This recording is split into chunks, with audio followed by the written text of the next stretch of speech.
tirano mampirayantsika fa fô mifakahazo sy fanahire lalana rehefa lavoavo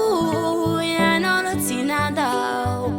rehefa nanginy zao tontolo izao ianao no mbola ny haino ny piretoko ndrendray mandalo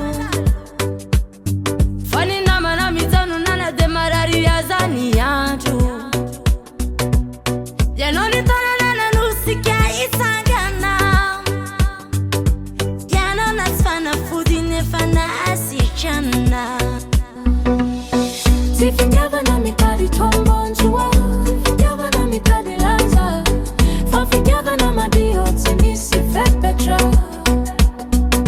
se mahavita mbinyotrany tsy nampizinao rehetra raha misy hery ato amiko androany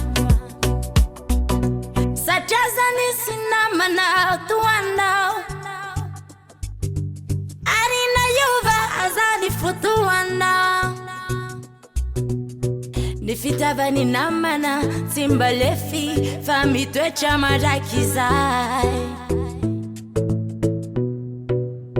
sele namane